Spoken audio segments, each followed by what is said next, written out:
por su palabra, ¿verdad? Vamos a continuar.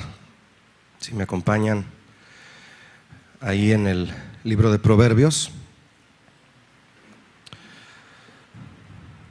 Hemos estado hablando de las cosas que aborrece el Señor en un padre y esposo, esposo y padre. Y quiero continuar con el siguiente punto, que es la lengua mentirosa. Otra de las cosas que aborrece el Señor, mencionada en este pasaje, la lengua mentirosa. En Proverbios, en todo el libro, si a usted le gusta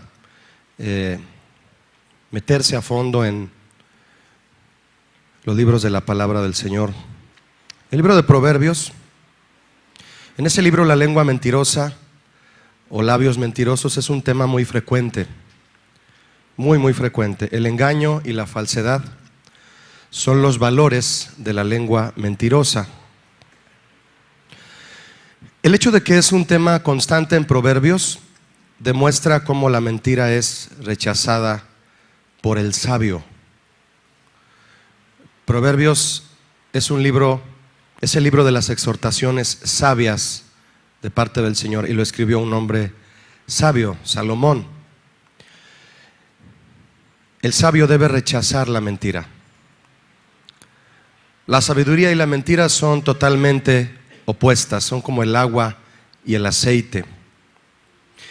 Jesús enseñó una gran verdad con respecto a la mentira, cuando dijo del diablo: él no ha permanecido en la verdad, porque no hay verdad en él. Eso dijo el Señor Jesús del mismo Satanás. En la versión Dios habla hoy es Juan 8:44, por si gusta anotarlo. Jesús dijo de Satanás: él no se mantiene en la verdad, por lo tanto nunca dice la verdad. Más revelador, ¿verdad? La versión Dios habla hoy, mucho más reveladora, por ser una versión popular, nos ofrece una explicación muy clara a nuestro tiempo. Alguien que miente es porque no está en la verdad, ni la verdad en él.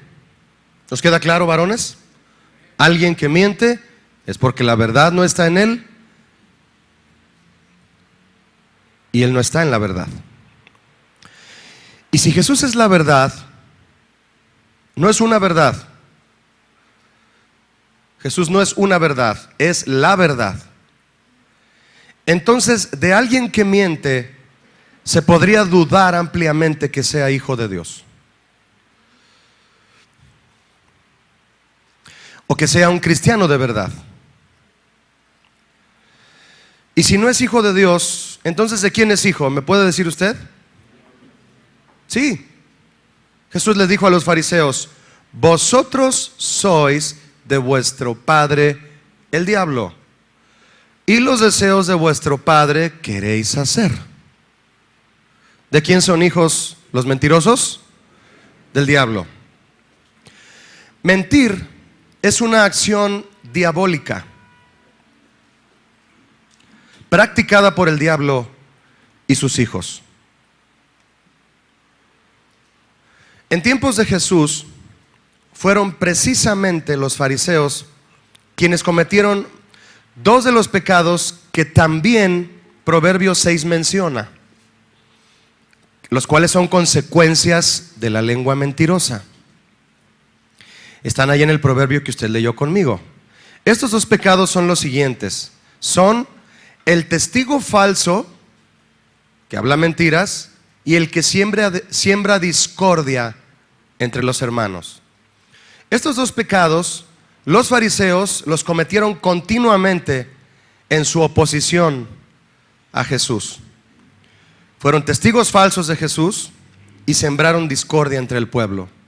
Lograron convencer a muchos que gritaran crucifícale el día que Jesús fue llevado para ser juzgado. Y también aún en el momento en el que Jesús fue juzgado, le pagaron cohecho a ciertas personas para que dijeran cosas falsas de Jesús, cosas que no eran ciertas, para acusarlo. Falsos testigos y sembrar discordia entre el pueblo. La lengua mentirosa, mis hermanos varones, es un pecado que menciona Proverbios 6, como lo estamos viendo. Y vamos a meter en este pecado los incisos que Proverbios mismo enseña, el cual es el testigo falso que habla mentiras y el que siembra discordia entre los hermanos. ¿Cómo lo aplicamos esto a la obligación que tenemos como padres y esposos? ¿Cómo? El testigo falso que habla mentiras. Permítame abrir este inciso en este pecado de la lengua mentirosa. Quien difunde calumnias comete un doble pecado, faltando a la verdad de Dios y faltando al amor y respeto hacia el prójimo. De esas dos maneras comete este doble pecado, al difundir calumnias. ¿Cuántos esposos calumnian a sus esposas? ¿Cuántos optan por ventilar, por externar sus asuntos conyugales con otras personas? Y debido a su insatisfacción, muchos varones exageran inconformemente, haciéndolas quedar mal ante quienes no tienen por qué enterarse, y aún entre miembros de la familia. Yo he sabido casos en los que los suegros salen confundidos y echando mano de malos juicios porque la esposa fue a hablar de su matrimonio con ellos, o el esposo. Y a veces los papás del varón quieren más a ella que a su propio hijo, y se ponen como equipos contrarios, unos papás con el esposo y otros papás con la esposa. Y se arman equipos de polémica, de lucha, de pelea, de difamación, de calumnia, por cónyuges que ventilan los asuntos conyugales, válgame la redundancia, a gente que no tiene por qué enterarse. A todo aquel esposo que desea ser esposo cristiano, el consejo bíblico tiene el conocimiento de la sabiduría para capacitarte, varón. Te voy a decir algo, varón, que no es una fantasía, que no es un sueño guajiro, que no es una cosa que tú al escucharla podrías decir: se vale soñar, pastor. ¿Qué te voy a decir? Que todo esposo cristiano, el consejo bíblico tiene el conocimiento y la sabiduría para capacitarte de tal manera que podrías solucionar cualquier asunto conyugal con éxito a solas con tu esposa. A solas. Yo me gozo muchísimo cuando un varón en la iglesia, cristiano y casado, viene a platicarme que ha tenido ciertas cuestiones conyugales, problemáticas, cosas que superar y resolver. Yo me gozo cuando me dice que lo ha resuelto echando mano él del consejo bíblico y hablándolo con su esposa. En ocasiones, en muchas, sin tener por qué venir a consejo con los pastores. La Biblia podría capacitarte de tal manera, varón, si te apegas a ella, que tú podrías resolver todos los problemas de tu casa tú solo con tu esposa.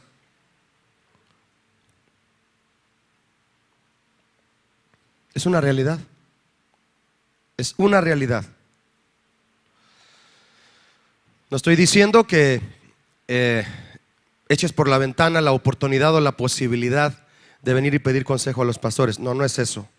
Te estoy diciendo la capacidad que tiene la palabra de Dios de poder llenarnos de sabiduría de tal forma que al lado de nuestras esposas podríamos caminar en la voluntad de Dios, simplemente los dos poniéndonos de acuerdo en lo que dice el consejo bíblico. Muchos hombres ya no creen eso posible, ya no lo creen. ¿Por qué no lo creen posible? Porque las heridas, el orgullo y la desidia han acrecentado y convertido el problema en un bloque de concreto muy pesado e impenetrable. El verdadero esposo cristiano, al saber que es cabeza de su esposa y Cristo su cabeza de él, va a procurar siempre y ante todo presentar a su esposa como Cristo presenta a su iglesia. Cuando usted guste leerlo, le voy a hacer una ilustración con respecto al pasaje de Pablo en Efesios capítulo 5, cuando habla el pasaje a través del apóstol Pablo, que Cristo presenta a su iglesia. ¿Y cómo la presenta? ¿Cómo? ¿Qué es presentar? Presentar es mostrarla, mostrársela a sí mismo y disfrutarla. Y Jesucristo quiere ver hermosa a su esposa, quiere verla santificada, purificada. ¿Puedes imaginarte a Cristo presentando mal a su iglesia? ¿Hablando mal de su novia y de su prometida? Él da su vida por ella para presentarla gloriosa, santa, sin mancha y ni arruga, y para eso la santifica y purifica con su palabra, su consejo. El esposo es el principal responsable de mantener vigente el consejo bíblico en su casa. El esposo. Se los recuerdo, varones. Tú eres el principal responsable de mantener vigente el consejo bíblico en tu casa. Lo cual te hace presentarle a Dios a tu esposa sin mancha, sin arruga, purificada, santificada, como Él quiere que tú la presentes, como Cristo presenta a su iglesia. El día que Cristo se case, ¿sí saben que Cristo se va a casar? Estamos hablando de las bodas del Cordero. Va a entrar su novia y va a haber una cena. ¿Cuántos van a estar ahí en esas bodas? Y Cristo va a estar ahí esperando a su novia, la iglesia, a su esposa, a quien a Él le ha concedido que se vista ¿de qué? De lino fino. Jesucristo nos está preparando como una novia ataviada, hermosa, para que lleguemos con Él. Y cuando Él tome a su esposa, estoy hablando simbólicamente, Él le diga a su padre: Padre, esta es mi novia por la que yo di mi vida, trabajé, la aconsejé, le tuve paciencia, la amé, te pedí mucho por ella y ahora te la presento sin mancha y sin arruga. Aquí está, Padre. Y le va a decir: hermosa tu esposa, Jesús. Qué hermosa está. Muchos varones se quejan cuando su esposa no se arregla físicamente. Nos hace falta tanto a los varones aprender a ver la belleza de nuestras esposas y hacérselas notar, que cuando no se las hacemos notar, ¿qué hacen ellas? ¿Para qué me pinto? ¿Para qué me compro ese vestido? ¿Para qué me arreglo? Si nunca me dices nada. No me presentas hermosa, ni sin arruga, ni sin mancha. No trabajas en mí. Imagínense a Cristo, varón, haciendo eso. Por eso es que el esposo es el responsable principal de mantener vigente el consejo bíblico en su casa, el cual va a hermosear a tu esposa, en lugar de que sigas ventilando los asuntos con tu esposa con personas que luego los convierten en chismes. El eslabón entre tú y tu esposa, varón casado, se refuerza mientras tú mantienes fuerte tu eslabón con Cristo. Por favor, no lo olvides. Lo voy a repetir. El eslabón entre tú y tu esposa, varón casado, se refuerza mientras tú mantienes fuerte tu eslabón con Cristo. Rompes tu eslabón con Cristo y comienza a oxidarse el que te une a tu esposa. Si amas a Cristo, varón, y vas detrás de su carácter y de su forma de pensar de Cristo, vas a amar a tu esposa como ella se merece. Si no, volteen, echen un vistazo al mundo. ¿Cómo están los esposos en el mundo? De allá venimos muchos. Bueno, yo me casé ya siendo cristiano, pero muchos esposos que se casaron antes de venir a la iglesia cristiana, ¿cómo venían, varón? Con una mentalidad de tratar a su esposa muy diferente. ¿Qué esperanzas que tú supieras que a tu esposa la palabra de Dios la llama vaso frágil? ¿Qué esperanzas? Y menos que fuera el apóstol Pedro quien lo escribió. Pero ahora que lo sabemos, tiene que haber un cambio en ese sentido. Tú, varón casado, eres el responsable de mantener vigente el consejo bíblico en tu casa para que arregles los problemas con tu esposa en base a la Biblia, en lugar de ventilarlos a personas que no tienen por qué enterarse. Cuando una pareja no logra resolver un problema conyugal, hay solo dos causas posibles. Las he resumido a estas dos causas, varón casado. Los solteros aprendan. Repito, razones por las cuales una pareja no puede resolver sus problemas. Estoy hablando bueno, en realidad voy a incluir a un matrimonio, los que no son cristianos, pero aquí van las razones. La primera es la siguiente: uno o ambos, es decir, me refiero a los esposo y esposa, uno o ambos ignoran el consejo bíblico respecto al problema. Por eso no lo has podido resolver, varón, ni tu esposa contigo. Uno o los dos ignoran el consejo bíblico respecto al problema. ¿Qué sucede aquí? Hay que pedir consejo y buscar aprender más y más del matrimonio cristiano. Ve a las enseñanzas de matrimonios cristianos. Si puedes juntar tus ahorritos, ve a los eventos que se hacen de matrimonios en la playa o donde los hagan ustedes también. En este año hubo 2 eventos matrimoniales allá de Guadalajara, de nuestra iglesia, y los 2 se llenaron al cupo máximo. Uno fue en Puerto Vallarta y otro fue en Cancún. Al cupo máximo se llenaron. ¿No le da alegría eso? Que haya muchos matrimonios que todavía digan: yo quiero ir a aprender. Entonces tienes que buscar aprender más del matrimonio cristiano. Quienes no lo hacen ponen en riesgo su relación. Y si acaso vas solo a consejería, varón, si vas tú solo, varón, a consejería matrimonial, no calumnies a tu esposa. Habla de tu viga, no de su paja. Ven a hablarnos de tu viga, no de la paja de ella.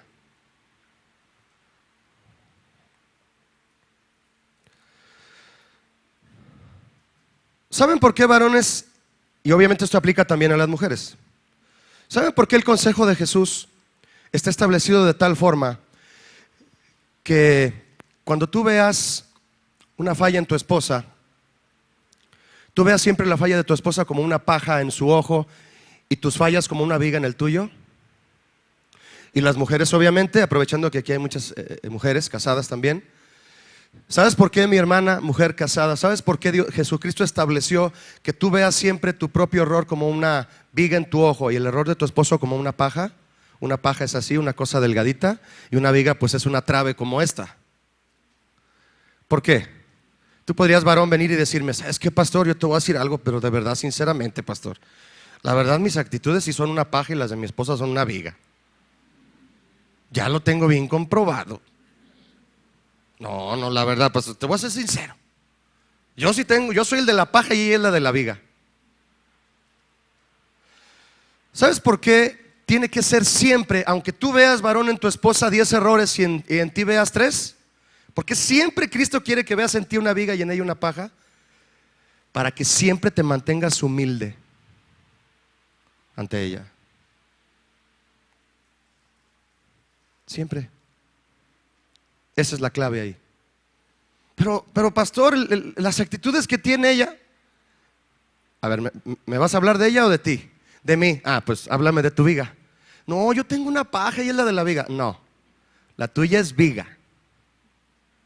Siempre va a haber una viga en mi ojo y en el de ella va a haber una paja. Y cuando se trata de ella hacia mí, siempre va a haber una viga en ella y una paja en el mío. Para que cada vez que yo vea los errores de ella, siempre piense que los míos son más grandes que los de ella. Porque en el momento que tú empiezas a ver que los errores de tu esposa, varón, son más grandes que los tuyos, no, pues te vas a inflar. Es que yo soy mejor que ella. Por eso Jesús lo pidió de esa manera.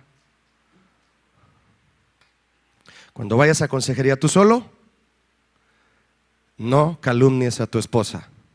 Yo siempre le paro el alto a los varones que: oye, pastor Julio, ¿cuándo puedo hablar contigo? ¿De qué? Pues tengo problemas con mi esposa. Bueno, ponemos una cita y vienen. Y empieza, le pongo la mano así, de momento, me pongo un silbato y le pito ahí, ¿no? Alto ahí. Le pongo el semáforo en la cara, rojo. ¿Me vienes a hablar de tu esposa? No, discúlpame, pero no, yo no te recibo. Háblame de ti. Ya que esté ella, Entonces hacemos otra plática de otra manera. ¿De acuerdo, varones? Los que están dormidos, ¿qué opinan? Eso es todo. Amén. Gloria a Dios. Segunda razón por la cual un matrimonio no resuelve sus problemas. Conocen el consejo bíblico, pero uno o ambos se rehúsan a obedecerlo. Eso está peor. Uno o ambos se rehúsan a obedecerlo. Aquí nada que agregar, solo interceder. La responsabilidad espiritual, entonces, varones, que un esposo tiene sobre su esposa es tal que cuando éste habla mal de su esposa, lo que hace en realidad es hablar mal de sí mismo. Di conmigo, varón, cuando hablo mal de mi esposa,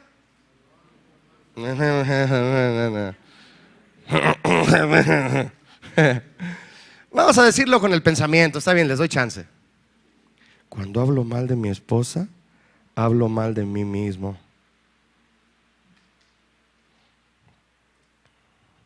Así es. Así es. Muchos acostumbran poner en mal a su esposa entre los hijos. Entre los hijos. Con los suegros. Deja de hacerlo. Ve tu viga, trabaja en tu viga. Cuando saques tu viga, entonces podrás ir a ayudarle a ella a sacar su paja, ¿sabías? Ponen a los hijos en contra de su mamá. Y más cuando hay un proceso de divorcio.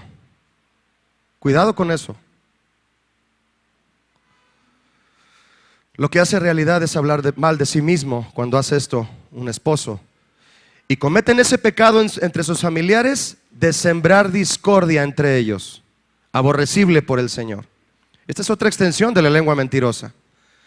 El hombre que siembra discordia deja un juicio errado que abre puerta a las contiendas y los resultados son hasta peleas. Dice Proverbios en otro pasaje, el que comienza la discordia es como quien suelta las aguas. Deja pues la contienda antes que se enrede, dice el sabio Salomón. Sembrar discordia, varones, es totalmente contrario a la oración y el deseo de Jesús de que en las familias y en la iglesia seamos uno. Uno. Debes orar por ella. Debes decirle a tus hijos que oren por tu esposa, aun si ella no es cristiana. Síguela tratando como vaso frágil, para que entonces ella sepa que Cristo está en ti. El Señor quiere que seamos buenos padres, pero eso solo se logra trabajando en equipo con nuestra esposa. No puedo ser un buen padre si no soy un buen esposo. Simplemente cuando tus hijos ven que no estás de acuerdo en algo con tu esposa, ya estás sembrando discordia entre ellos. Ya lo estás haciendo. Ten cuidado con eso, varón. En todas las cuestiones de los hijos, si no están ambos de acuerdo, el papá y la mamá, y sobre la base del consejo sabio del Señor, la discordia va a devorar a toda la familia, empezando por los papás. Ah, hijo, tu mamá no te dio permiso, hijo. Tu mamá no te dio permiso. Yo sí te doy. Y ve y dile que yo sí te doy permiso. ¿Por qué no le das permiso? Le dice a tu esposa. Porque no, y te da las razones y esto. No, déjalo que vaya. Y ahí está el hijo volteando. Mi mamá no me deja, pero sí, él sí. Siempre voy a ir con él. Y ahí empieza. Sembrar discordia. No hay un acuerdo. Y tus hijos lo están notando. Aunque tus hijos ya sean mayores de edad, Eso no tiene que, la edad de los hijos no tiene que ver. No tiene que ver. Un varón cuando no se esfuerza como esposo, difícilmente será efectivo como padre.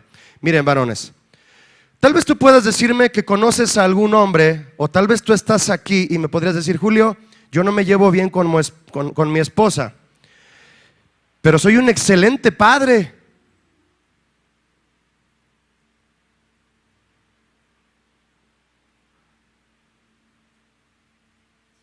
O tú puedas decirme, yo conozco, tengo amigos, Julio, que no se la llevan bien con sus esposas, pero son muy buenos padres. A mí eso no sé, no me entra. No me checa, mi hermano. Si tú piensas así, que se puede ser buen padre sin ser buen esposo, Haz una encuesta con hijos de padres separados y me dices qué opinan, me dices cómo se sienten y qué es lo que más anhelan de sus padres. ¿Sabes qué es lo que más anhela un niño de 12 años cuando ve que sus padres están divorciando? Quiere verlos juntos. Eso lo está despedazando por dentro al niño. Ver a sus papás separándose. No se ponen de acuerdo. ¿Hay una desarmonía en el alma de ese niño o de esa nena? Haz una encuesta. Pastor, mis papás me tratan muy bien, pero están divorciados. Ah, caray, ¿y eso de dónde sale? Mis papás me tratan muy bien, pero están divorciados. Qué artimañas del enemigo. ¿De dónde sale eso?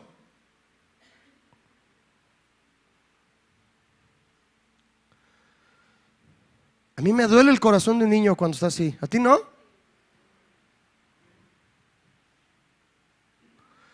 Muchas son las causas de divorcio en nuestro país, muchas, pero hoy, debido a la clave del éxito matrimonial establecida en Efesios, yo quiero resumirles, varones, todas las causas en una sola. La falta de entrega sacrificial. No te sacrificas por tu esposa. Punto. La calumnia y la discordia son solo dos consecuencias de otras que provoca la mentira. ¿Cuántos problemas con la esposa o con el esposo, las hermanas, o con los hijos, con los patrones, con los amigos, por haber echado mano de las mentiras? La mentira es la mejor amiga del pecado. Se llevan de maravilla. Son súper amigos. La mentira y el pecado son aliados inseparables. Y la mentira siempre va a actuar como mecanismo de defensa a favor del pecado. La mentira es la que sale a dar la cara hipócrita ante el compromiso. Llega el compromiso y dice: ¿dónde estás? Y menciona el nombre de aquel que se comprometió. Y sale la mentira a decir: no está, salió, no vino, aquí no ha estado nunca, él no lo hizo, él no hace eso, él no lo tomó, él no entró ahí. No, ¿cómo crees? ¿Qué te pasa? Dice la mentira cuando viene a tocar la puerta el compromiso: ¿dónde estás? ¿Recuerdan a Adán cuando el Señor le habló? ¿Había comido el fruto después de su mujer? ¿Recuerdan lo que hizo antes de que el Señor le hablara? Estaba ¿cómo? Escondido. Estaba escondido. Quería tapar con hojas de higuera su pecado. Nada más le faltaba a Adán, cuando el Señor le habló: Adán, ¿dónde estás? Nada más le faltaba a Adán decir: no está, Señor, salió. Me dejó encargado el huerto. No había nadie más que él. Eso hace alusión a que cuando Dios nos confronta, nadie está más que tú delante de él. Es como si fueras el único existente en este planeta cuando Dios se enfoca en ti. Y nos atrevemos a decirle: Señor, no está. ¿Le quieres dejar algún recado? Esas son las respuestas de doña Mentira para proteger a don Pecado. Debemos estar conscientes, varones, de que el corazón humano, sin la guía del Espíritu Santo, es engañoso y perverso. Y este tiene una relación estrecha con la lengua. Cuando damos lugar al Espíritu Santo en nuestro corazón, Él nos guiará siempre a la verdad y a hablar la verdad, pero no nos va a obligar. No nos va a obligar. El Espíritu Santo es un caballero, no te va a obligar, varón. Nosotros debemos renunciar a la mentira, que no es otra cosa que el disfraz del pecado. Dice el Proverbio 4:24: aparta de ti la perversidad de la boca y aleja de ti la iniquidad de los labios. El proverbio no está insinuando, en este caso el sabio Salomón, no está insinuándole a Dios, está dando un consejo a quien quiere escuchar a la sabiduría. No está insinuando que en tu oración tú le digas al Señor: Señor, aparta de mí la perversidad de mi boca y aleja de mí la iniquidad de mis labios. No, el consejo es: tú apártala, tú aléjala. Muchos le piden a Dios: Señor, quítame esta amargura.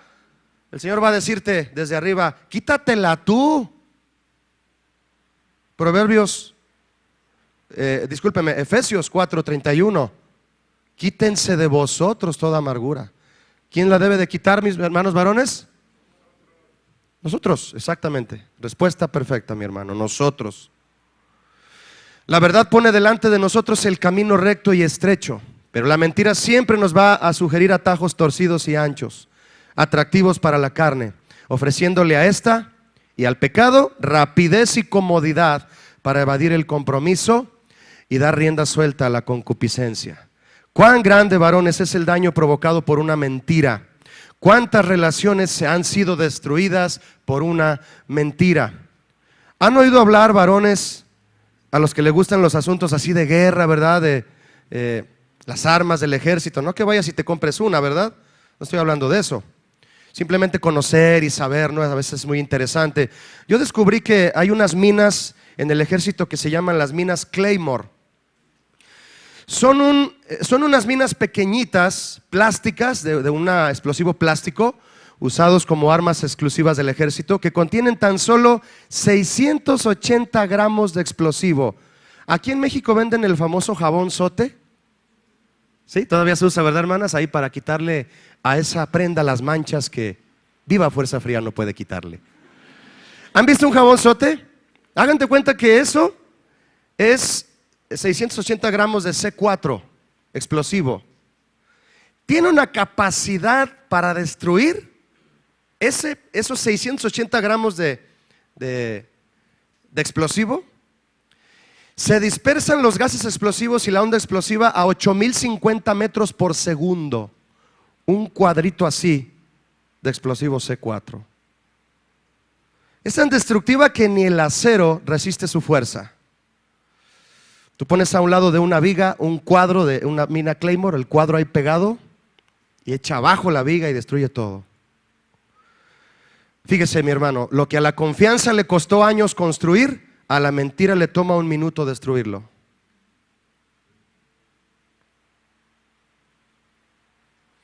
Pregunta, varones casados. Vamos a despertar los que están dormidos. Aleluya. Varón casado, ¿quién dice amén aquí? ¿Le mientes a tu esposa?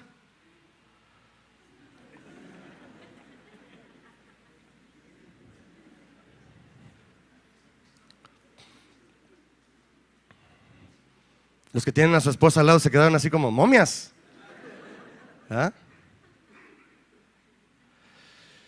Yo espero que esto que vamos a hablar respecto a la mentira, varones casados y solteros también, que Dios nos está hablando a los varones, nos comprometa a un grado, mis hermanos, muy serio.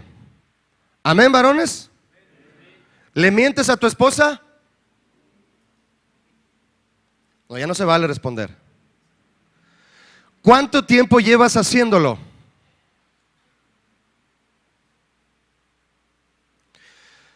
¿Hay algo que haces y que ella no lo sabe? ¿Sabías que el hecho de que ella no lo sabe equivale a mentirle? Porque el pecado se refugia en la mentira y la mentira se disfraza de piedad. Es mentira. Que ella no lo sepa es una mentira. Ahí. Dice la palabra de Dios también en Proverbios: el que encubre sus pecados, ¿no qué? No prosperará. ¿En qué sentido no va a prosperar el que encubre sus pecados? En ninguno. En ninguno. Mas el que los confiesa y se aparta alcanzará, ¿qué? Qué refrescante se oye eso. Pero hay que confesar las mentiras.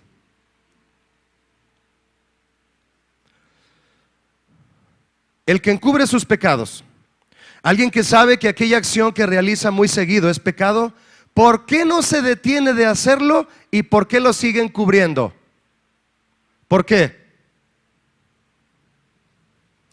Dice otro pasaje de Salomón también, Escúchelo.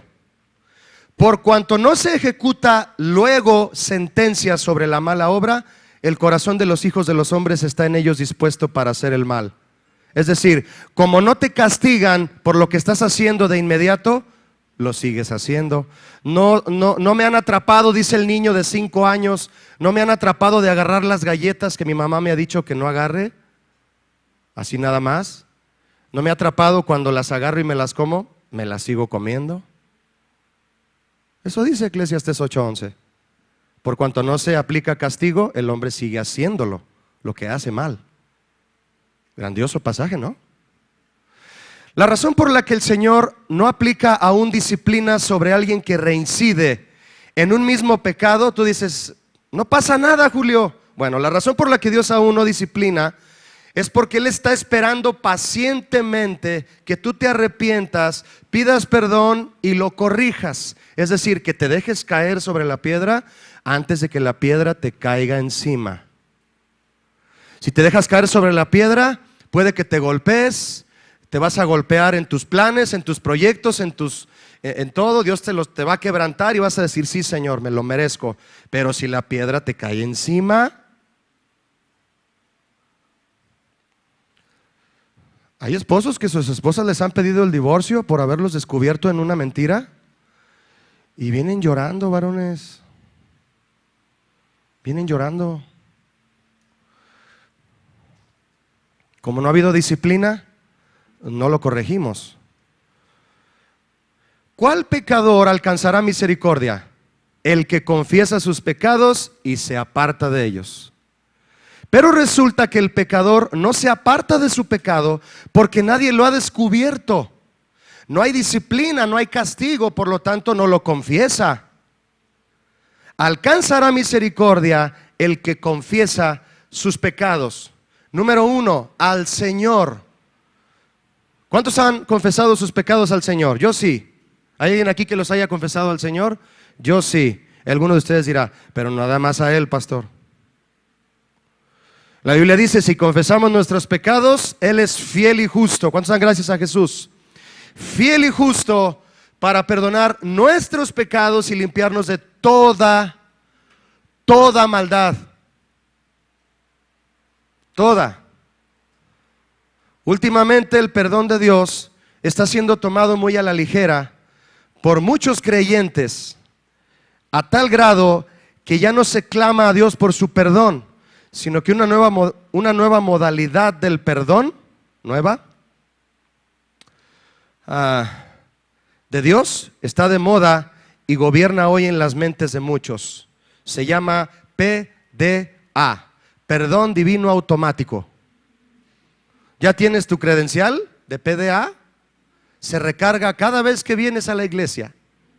Entras a la iglesia y hay un sistema como de Wi-Fi satelital que adoras 1 hora al Señor, le cantas, bueno, no adoras, le cantas, escuchas la predicación, das tu ofrenda y ya te vas y ya sales con tu tarjeta de PDA recargada.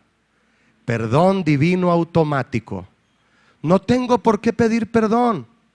Su amor y su soberanía son tales que Él me perdona aún antes de pecar, pastor. Él me perdona antes de pecar. Él ha perdonado mis pecados pasados, presentes y futuros. Nadie se emociona aquí. ¿Qué tal, Grandioso, ¿no? ¿Cuántos tienen ya su credencial de PDA? Perdón divino automático. No confieses más tus pecados, que nadie se entere. Dios ya te los perdonó.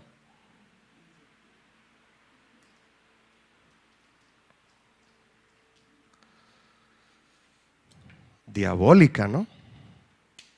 La credencial. En cuanto peco ya el Señor me ha perdonado. ¿Para qué le pido perdón? ¿Y qué ha provocado esto, varones? Mejor dicho, ¿qué no ha provocado? Miles de cristianos haciendo de sus propias vidas la gran mentira con respecto a una vida en santidad. A lo bueno llamándole malo y a lo malo llamándole bueno. Y lo peor, ya no se pide perdón por ciertas cosas, pues creen que ya no son pecado. Ya no lo son.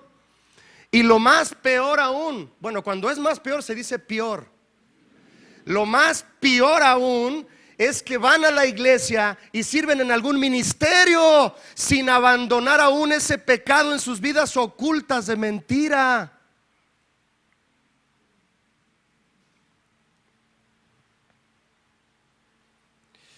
El apóstol Juan, hablando respecto al pecado, a la mentira y a la verdad, escribió lo siguiente. Escucha, varón, por favor. Si decimos que no tenemos pecado, o sea, si digo que lo que estoy haciendo no es pecado, nos engañamos a nosotros mismos.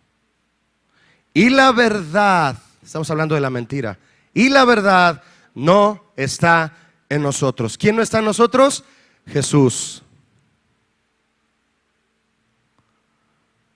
Si decimos que no hemos pecado, le hacemos a Él. Él es el mentiroso, yo no, Julio. Él es.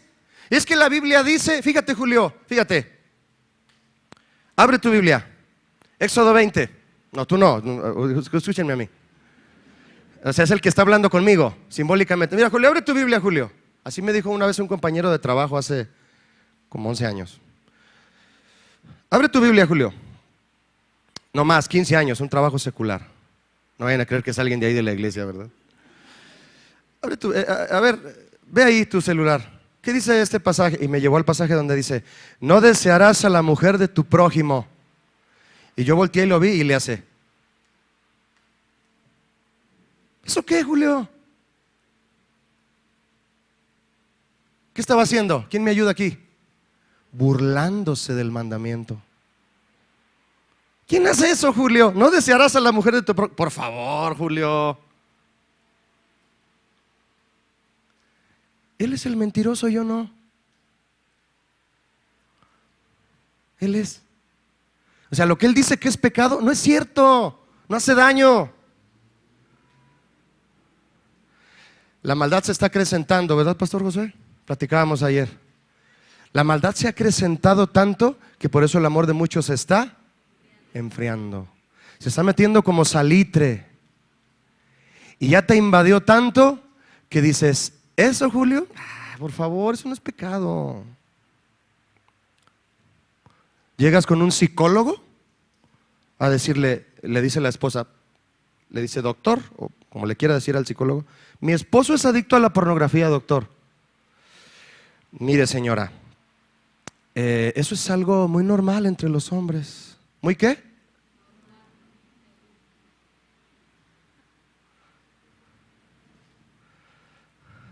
Una vez escuché a un hombre decir, le preguntaron: ¿qué opinas de la pornografía? Y él respondió: de vez en cuando, ¿no? De vez en cuando. Platicando con mi esposa le decía: ¿sabes qué, Zaira? Últimamente yo agradezco que la gente me tenga la confianza, pero se los voy a decir porque me da mucha tristeza a mí, pero no voy a dejar de platicar con quien desea hacerlo de este tipo de cosas. Pero se me han acercado últimamente tantos que tienen ese problema de la inmoralidad sexual. Yo no voy a traicionar a nadie que ha venido a darme su confianza. Simplemente voy a mencionar que se ha incrementado la consejería por el problema de la inmoralidad sexual de una manera, la gráfica va para arriba. Para arriba. Le hacemos a él mentiroso y su palabra no está en nosotros. O sea, no eres cristiano, pues, no parece que lo seas. ¿En qué momento, varón, es una persona asegura no tener pecado o no estar pecando? ¿En qué momento? Número 1, si no es cristiano y afirma que no tiene pecado, es porque no hay temor de Dios en él. No es cristiano. Y por lo tanto, nada de lo que hace le parece pecaminoso. No. Está en peligro de perderse y necesita huir del evangelio. Necesita convertirse, reconocer y arrepentirse de sus pecados y nacer de nuevo. Mientras tanto, podría por lo menos hacer caso a su conciencia. Por lo menos hazle caso a tu conciencia, que suele traer luz. Por lo menos. Por lo menos. Número 2, si dice que es cristiano y afirma que no tiene pecado, puede afirmarlo por varias razones engañosas, pero a la que se refiere el apóstol Juan aquí es a que cree que su naturaleza pecaminosa fue eliminada cuando se convirtió a Cristo. Este en realidad vive el peor de los engaños, el de engañarse a sí mismo, que es peor que una mentira evidente. ¿Qué significa, varones, engañarse a sí mismo? ¿Qué significa? Significa no tomar en serio el pecado. Eso es engañarse a sí mismo.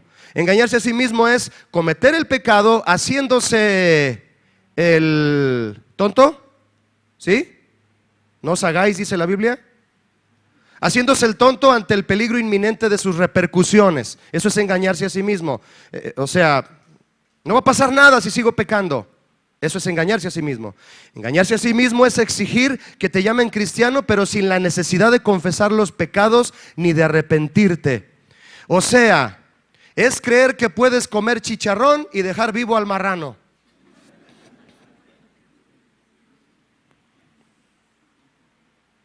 Eso es engañarse a sí mismo.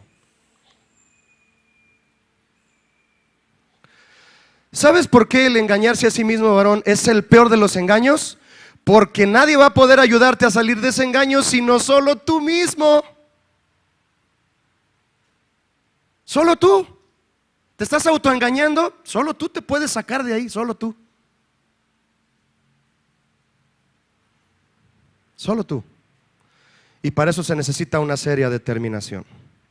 Según este pasaje entonces, tan lleno de amonestación del apóstol Juan, alguien que niega su pecado, siendo este tan evidente como mancha de mole en camisa blanca, provoca 4 serias consecuencias. La primera, que ya mencionamos, se engaña a sí mismo. Es decir, te atas a ti mismo con cadenas de papel de China y dices, no las puedo romper, no las puedo romper.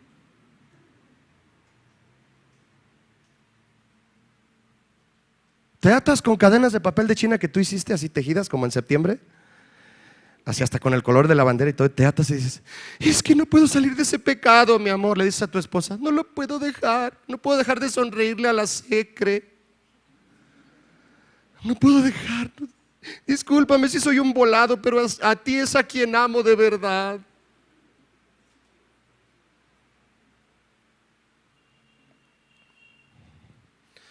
Número 2, consecuencias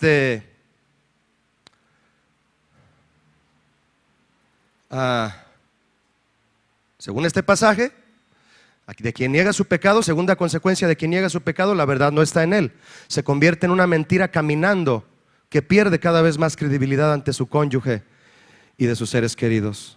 ¿Cuántas veces le has pedido perdón a tu esposa, varón? Por lo mismo, por lo mismo. ¿No estás cansado? Ella se va a cansar, ¿eh?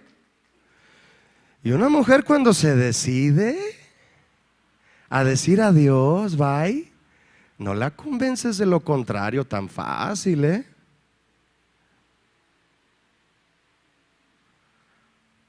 Una mujer cuando se decide, igual que te dijo, sí, sí me caso, mi amor, igual te va a decir, fírmale aquí, ahí nos vemos. ¿O crees que tienes todo el control sobre ella? Ella es una persona, es un ser humano digna de ser respetada.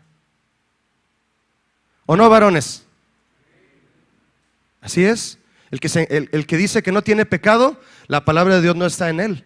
Por más que insista en verse como cristiano o exija ser llamado cristiano, sus hechos gritan lo contrario. Y la última, haces a Dios mentiroso, porque con sus actos, un hombre que niega su pecado le da a entender al Señor, Dios, no exageres, eso no es pecado. ¿Tú le vas a decir a Dios lo que no es pecado? Bien, adelante, adelante. Alcanzará misericordia, varones, el que confiesa sus pecados al Señor. ¿Y a quién más? ¿A quién más? ¿Nada más al Señor? Sí, nada más. Yo antes era católico, pastor, iba con el sacerdote y le decía todo, pero ya no, ya soy cristiano, ahora nomás al Señor. El Señor sabe toda mi vida, pastor, Él es mi confidente. Pero nada de lo que hago lo sabe mi esposa. No, pastor, si se entera.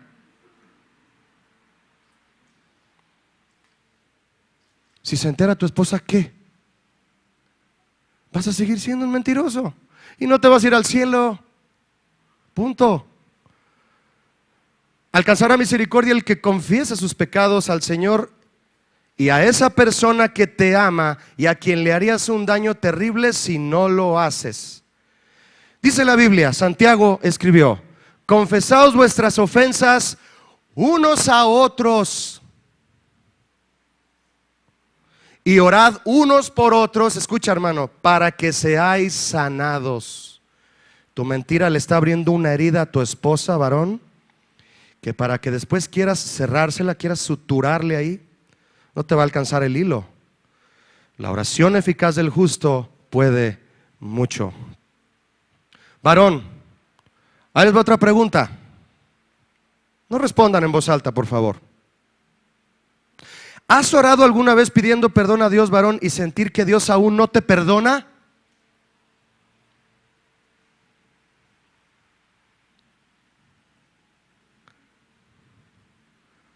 ¿Les ha pasado? A ver, ¿quién es valiente para decir, a mí sí me ha pasado? ¿Has pedido perdón a Dios y sentir que aún no te perdona? Muchos creen que estoy diciendo una herejía. No. Puede ser por dos razones que sientes eso, varón. Le pides a Dios perdón y... Primera razón, porque no te has arrepentido sinceramente, y eso incluye que no has decidido aborrecer y dejar ese pecado. Porque Dios es capaz de decirte y hacerte sentir, ¿otra vez vienes a pedirme perdón por lo mismo? Él va a guardar silencio y va a decir, ¿no? Segunda razón, o porque el Señor quiere que se lo confieses a tu esposa, por eso sientes eso.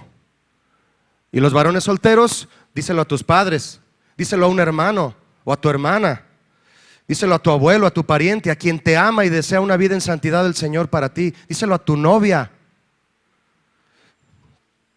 Díselo a tu novia ya. No esperes que eso encienda. Díselo ya. Muéstrate tal como eres y eras en tu soltería antes de casarte con ella. Dile quién eras, qué hiciste, ábrele tu corazón, que sepa tus debilidades, varón.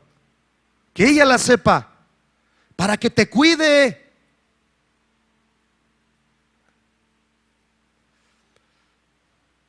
Díselo al que se interesa por ti, casados, a tu esposa. Gracias a Dios que no estamos solos, ¿verdad que no estamos solos? ¿Por qué debe enterarse tu esposa o alguna de aquellas personas que te aman, varón? Ya se los dije por lo que escribió Salomón en Eclesiastés, y se los voy a volver a leer en la versión Dios habla hoy. Porque al no ejecutarse enseguida la sentencia para castigar la maldad, se provoca que el hombre solo piense en hacer lo malo, porque lo vas a ir a volver a hacer. Como tu esposa no sabe, lo vas a ir a volver a hacer. Que tu esposa sepa tus debilidades y fallas forma parte de la disciplina del Señor para que de verdad tomes la determinación de apartarte del pecado. La vergüenza, mi hermano, le es muy útil a Dios para tratar con nuestras vidas. La vergüenza, ¿o no? Sí. Como no sentimos vergüenza porque estamos aparentando que no pasa nada ante nuestro cónyuge, no nos determinamos a nada. Pero ¿qué tal cuando llega la vergüenza? ¿Qué tal cuando eres atrapado en el mismo acto? Entonces te arrepientes, ¿no? La vergüenza en las manos de Dios, tu vergüenza le es muy útil al Señor para quebrantar tu corazón y santificar a sus hijos. De otra manera, sin disciplina sobre el pecado y realizándolo aún en lo oculto, se le da con ello al corazón las facilidades para seguir maquinando pensamientos inicuos. El siguiente pecado que está en Proverbios 6. El corazón que maquina pensamientos inicuos. El corazón que maquina pensamientos inicuos, dice Proverbios 6:18, la primera parte. Un corazón que maquina pensamientos inicuos se produce en alguien que ha vivido en la mentira, pecando en lo oculto, y ya después, cauterizado por tanta maldad, constituye así su estilo de vida, creyendo que jamás habrá consecuencias del pecado cometido después de tanto tiempo. Al final el pecado va a cobrar la factura. Y el pecado no cobra ni en dólares ni en euros, cobra en almas. La paga del pecado es muerte. Dice el proverbio: perversidades hay en el corazón del hombre inicuo, pensando el mal en todo el tiempo, dice el proverbio 6:14. El corazón, varones, es el símbolo de donde están asentados la voluntad, el conocimiento, las facultades para tomar decisiones y todo lo demás. Maquinar pensamientos inicuos, estar pensando en hacer lo malo, es un estado del corazón, varón, en el que el hombre malgasta su habilidad mental que le fue dada por Dios para trazar algún plan malicioso o pecaminoso. La bendición tan grande de pensar que el hombre ha recibido de Dios se ha pervertido en estos últimos tiempos. Si hay algo digno de alabanza, si hay algo puro, honesto o verdadero, dice la Biblia, en esto pensad, en eso pensad. La Biblia dice también: bienaventurados los de limpio corazón, porque ellos verán a Dios. Es decir, los que piensan cosas puras, los que cuando llega la tentación de un pensamiento maligno, lo resisten y lo rechazan inmediatamente. El último pecado que menciona Proverbios 6, los pies presurosos para correr al mal. Esta acción, varones, se refiere al hombre que piensa y hace una y otra vez maldad, una y otra vez. Y viene, obviamente, como una ramificación de Eclesiastés 8:11, de no haberlo confesado, y siguen sus pies presurosos para correr al mal. Y aún sin decirlo a los demás, tan pronto piensa en correr hacia hacer algo malo en cuanto se le presenta la ocasión.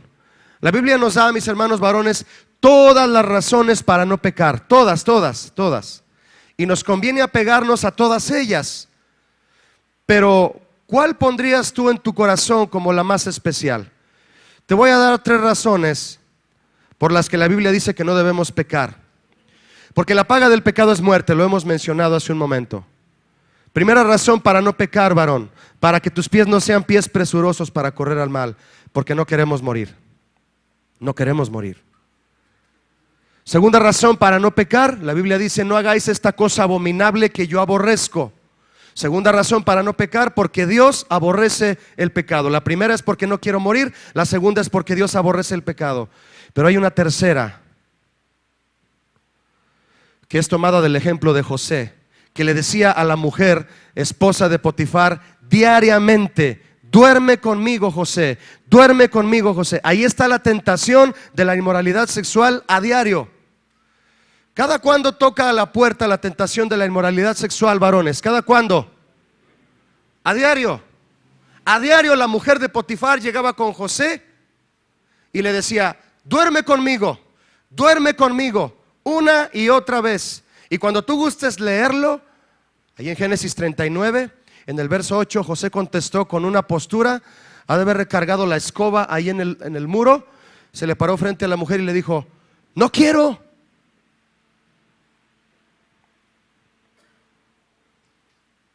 Varón, ¿puedes decir conmigo en voz alta: no quiero? Un poquito más varonil. No quiero. 1, 2, 3. No quiero. Cuando ese no quiero es impulsado por el Espíritu Santo, se convierte en una realidad. Cada vez que venga la inmoralidad sexual a tentarte: no quiero. José no quiso. Y le dijo a la mujer: ¿cómo pues haría yo este grande mal y pecaría contra tu esposo? No, le dijo: contra Dios. ¿A quién puso en primer lugar en cuanto a ofenderlo José? Al esposo de esta mujer, a Potifar. Puso a Dios primero. La palabra grande mal, cuando José dijo: ¿cómo haría yo este grande mal? La palabra grande mal es una sola palabra hebrea que significa acto perverso y doloroso. Entonces, la tercera razón para no pecar es porque pecar es un acto perverso y doloroso contra el mismísimo corazón de Dios. José tenía en primer lugar a Dios, y su razón para no pecar no solo fue porque él sabía que el pecado lo mata y que el pecado es aborrecido por Dios, sino porque él amaba a Dios y no quería lastimar su corazón, y él no quiso. José no permitió que sus pies corrieran presurosos al mal. No lo permitió. De hecho, cuando la mujer ya se había enfadado de que él le decía que no, porque las mujeres se enfadan cuando les dices que no. Proverbios 2 habla de la mujer perversa que deja a su marido y a escondidas se sale a buscar hacer pecar a otros hombres. Proverbios 2 habla de la mujer adúltera que pesca con sus piropos a otros hombres y los hace caer en adulterio también. Y dice este pasaje que cuando la mujer llegaba a diario con José y le decía duerme conmigo, y él le decía no, que no, que no, que no, no, que no, no. Ay, no, déjeme, señora. No, señora. Oh, estése. Era un no rotundo cada vez más contundente hacia esta mujer. Señora, ¿usted ya me tiene hasta acá? Entonces ella lo agarró de su túnica y él se la quitó, así como Matrix. Se la quitó y salió disparado y ella se quedó con la túnica en las manos. ¿Lo han leído? ¿Puedes imaginarte ese cuadro, varón? ¿Puedes imaginártelo? Yo tengo un amigo que hace negocios en Guadalajara y tiene que irse a desayunar y a comer con sus clientes en ocasiones. Y él me confesó un día delante de su esposa. ¿Sabes qué, Julio? Un día uno de mis clientes me dijo, como me hizo una compra fantástica, lo llevé a cenar, estamos platicando de negocio y me dijo, vamos a otro lado. Y lo invitó a un centro nocturno para varones en Guadalajara, ahí en Guadalamorra. Ya es Sodoma y Guadalamorra. Y dice, ¿dónde? Tú ven. Entonces estaba viendo el GPS y lo llevó. Dice que se estacionó y le dijo, ¿nos bajamos? Y dice mi amigo que le dijo, no, yo no entro ahí. A mí me estaba dando una alegría escuchándolo, su esposa agachada diciendo, no entró,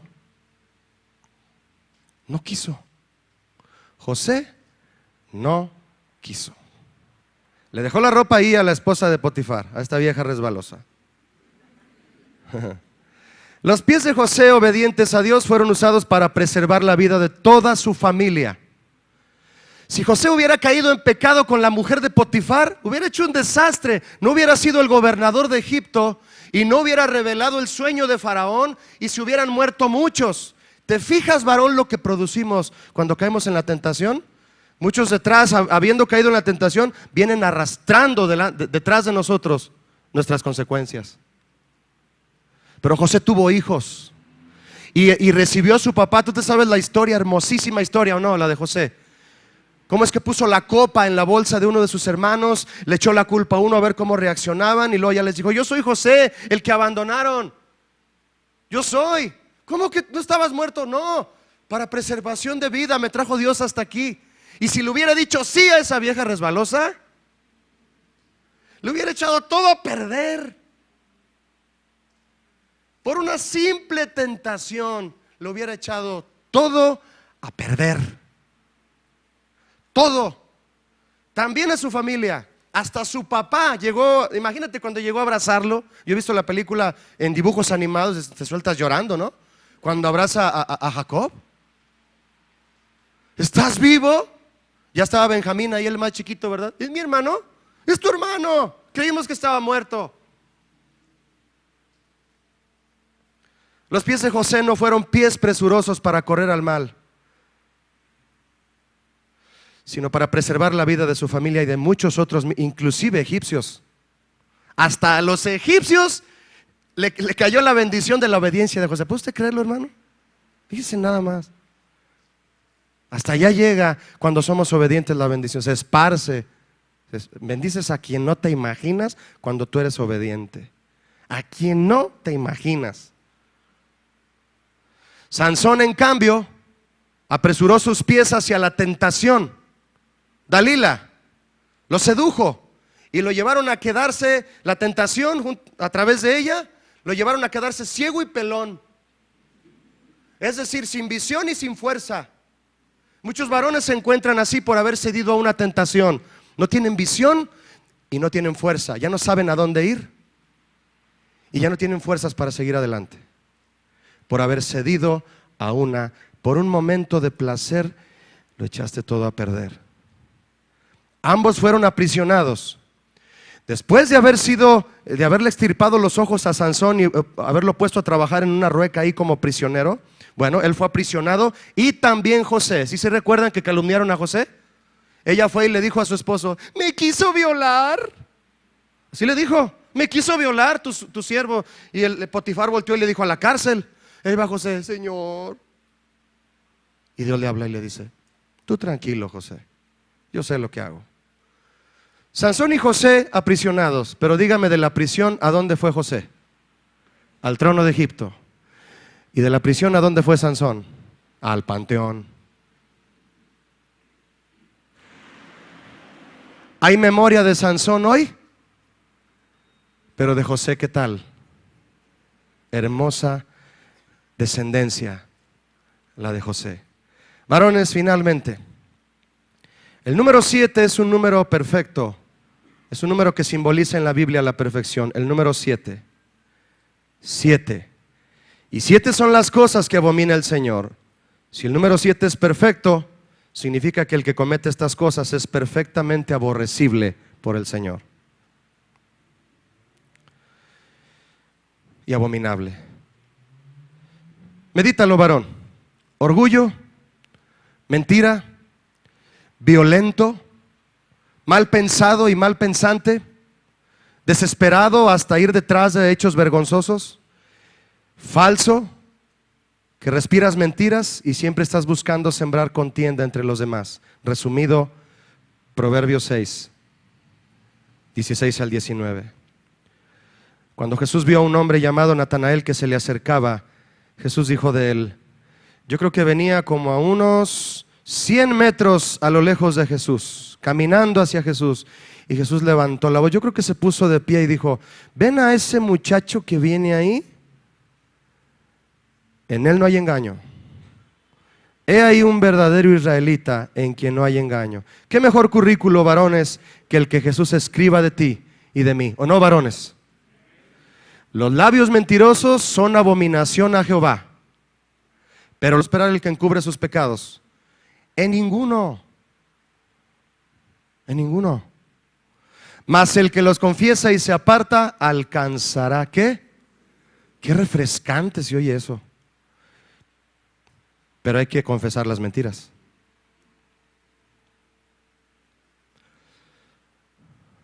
El que encubre sus pecados. Alguien que sabe que aquella acción que realiza muy seguido es pecado, ¿por qué no se detiene de hacerlo y por qué lo sigue encubriendo? ¿Por qué? Acércate con alguien o escucha con toda lo que este salmo dice, ¿de acuerdo? Con toda atención lo que dice. ¿Tienen ya? Muy bien. Que ponga todo su corazón en esto. El salmo se llama, si tu Biblia tiene título, promesa de vivir rectamente. ¿Cuántos varones saben aquí que podemos hacerle promesas a Dios? ¿Sabías que podemos hacerle promesas a Dios?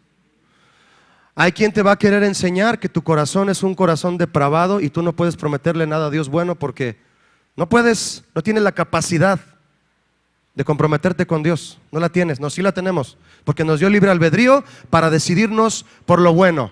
Te pongo delante de ti, le dijo el Señor a Israel, la bendición y la maldición, la vida y la muerte. ¿Y qué le dijo a Israel? Elige tú. Tú elige. Por eso el rey David, mis hermanos varones, cuando escribió este canto, todo salmo era un canto, le cantó al Señor estas palabras tan hermosas diciéndole, Señor, yo te quiero prometer algunas cosas, Señor. Y se puso a hacerle promesas a Dios. Salmo 101, verso 1. Misericordia y juicio cantaré. A ti cantaré yo, oh Jehová. Entenderé el camino de la perfección cuando vengas a mí. ¿Cuántos varones han abierto su oído el día de hoy a la palabra de Dios? El Señor ha venido a nosotros hoy y entendemos más el camino de la perfección. Amén. Ve el verso, ahí mismo en el verso 2, por favor. En la integridad de mi corazón andaré en medio de mi ¿qué? De mi casa. Digan amén, varones. Le decimos amén al Señor, ¿te parece bien? Lo estamos leyendo y le decimos, sí, Señor, yo quiero ser íntegro con mi esposa y con mis hijos en mi casa. Es una promesa. Número 3, no pondré delante de mis ojos cosa injusta. ¿Te comprometen? No más inmoralidad, varones. ¿Sabías que tú lo puedes decidir ahora y determinarlo para siempre? ¿Cuántos pueden levantar su mano y decirle, Señor, yo determino para de hoy en adelante no poner cosa injusta delante de mis ojos? ¿Cuántos pueden levantar su mano de los varones que hay aquí y decirle, Señor, cierra tus ojos y dile, Señor, yo he determinado desde hoy no poner delante de mis ojos cosa injusta? Te lo prometo, Señor. Ve conmigo al siguiente versículo, varón.